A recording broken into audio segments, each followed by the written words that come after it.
Assalamualaikum warahmatullahi wabarakatuh. Shalom, Om Swastiastu, Namo Buddhaya, Salam Kebajikan. Izinkan saya untuk memaparkan tugas modul 1.3 tentang demonstrasi kontekstual visi guru penggerak oleh saya Rubian DBT, CGP Angkatan 10 dari Kabupaten Timur Tengah Selatan, Provinsi Nusa Tenggara Timur. Untuk merumuskan visi guru penggerak, kita harus menggunakan pendekatan inquiry apresiatif. Pendekatan inquiry apresiatif yaitu mengidentifikasi hal-hal baik yang telah ada di sekolah dan mencari cara bagaimana hal tersebut dapat dipertahankan dan dapat mewujudkan strategi untuk perubahan ke arah yang lebih baik. Untuk menerapkan pendekatan inquiry apresiatif, salah satu langkah yang dapat dilakukan adalah dengan menggunakan penerapan metode BAKJA. BAKJA adalah akronim yang terdiri dari buat pertanyaan utama yang berisi arah pertanyaan untuk melakukan penelusuran. Yang kedua, ambil pelajaran yang berisi memandu bagaimana pengalaman positif dari individu, kelompok, atau komunitas lain yang akan dijadikan pembelajaran. Yang ketiga, gali mimpi yang berisi berupa narasi keadaan ideal jika prakarsa perubahan telah terwujud.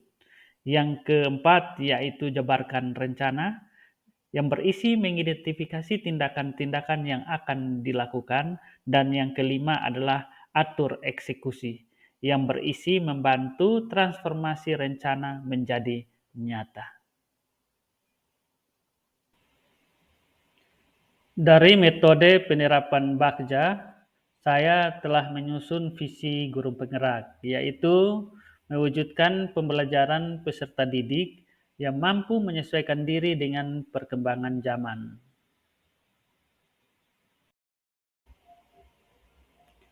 Adapun prakarsa perubahan yang telah saya lakukan yaitu mewujudkan pembelajaran berbasis IT di lingkungan sekolah. Adapun tahapan-tahapan BAKJA yang sudah saya lakukan yaitu tahapan BAKJA prakarsa perubahan yang pertama yaitu buat pertanyaan utama.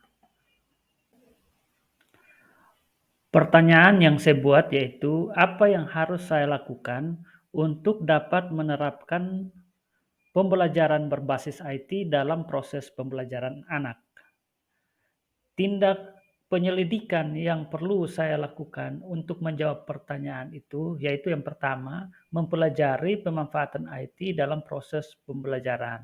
Yang kedua, menyiapkan beberapa aplikasi untuk dapat mendukung kegiatan pembelajaran dengan menggunakan IT. Tahap yang kedua yaitu ambil pelajaran. Pada tahap ini, pertanyaan yang saya buat adalah yang pertama, siapakah orang yang sudah menggunakan IT dalam proses pembelajaran? Yang kedua, bagaimana dia menggunakan IT dalam proses pembelajaran? Yang ketiga, aplikasi apa yang digunakan untuk mendukung proses pembelajaran? Dan yang terakhir adalah keterampilan apa yang sudah saya miliki untuk mendukung pembelajaran dalam pemanfaatan IT.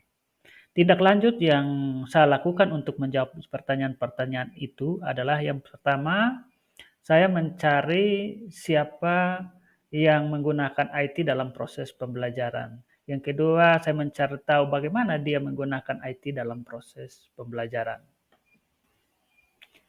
Tahap yang ketiga yaitu gali mimpi. Pada tahap ini, pertanyaan yang saya buat adalah kebiasaan baru apa yang saya harapkan setelah siswa memanfaatkan IT dalam proses pembelajaran? Yang kedua, bagaimana perasaan saya ketika sudah memahami pemanfaatan IT dalam proses pembelajaran? Tindak lanjut penyelidikan yang perlu saya lakukan untuk menjawab pertanyaan itu yaitu mengembangkan aplikasi-aplikasi baru dalam mendukung proses pembelajaran anak. Yang kedua, mempublikasikan hasil pemanfaatan IT dalam proses pembelajaran murid. Langkah yang keempat yaitu jabarkan rencana. Pada tahap ini, pertanyaan yang saya buat yaitu apa langkah pertama yang harus dilakukan, yang kedua berapa lama target penguasaan IT dalam pembelajaran, tindak penyelidikan yang perlu saya lakukan untuk menjawab pertanyaan itu yaitu yang pertama, saya menyiapkan sarana prasarana seperti Infocus, laptop, Chromebook, dan tablet serta mengundang tenaga IT. Dalam hal ini Google Master untuk mempelajari cara memanfaatkan Google Classroom dalam proses pembelajaran. Yang kedua, mengadakan evaluasi mingguan untuk mencari tahu perkembangan belajar anak saat menggunakan IT. Tahap yang terakhir yaitu atur eksekusi. Pada tahap ini, pertanyaan yang saya buat adalah satu, siapa yang berperan dalam memanfaatkan IT dalam proses pembelajaran? Yang kedua, kapan usaha ideal untuk memanfaatkan IT dalam proses pembelajaran? Tindak dan atau penyelidikan yang perlu saya lakukan untuk menjawab pertanyaan itu adalah yang pertama, saya mengajak semua teman-teman guru dan siswa untuk menggunakan IT dalam proses pembelajaran. Yang kedua, kegiatan ini sudah dilakukan sejak pandemi COVID-19 sampai dengan sekarang. Yang ketiga, menggunakan aplikasi CBT dalam proses penilaian. Dan yang terakhir, kami menggunakan Google Classroom untuk materi remedial dan pengayaan. Demikian hasil pemaparan tugas saya tentang visi guru penggerak. Kiranya dapat bermanfaat. Salam dan bahagia Bapak Ibu.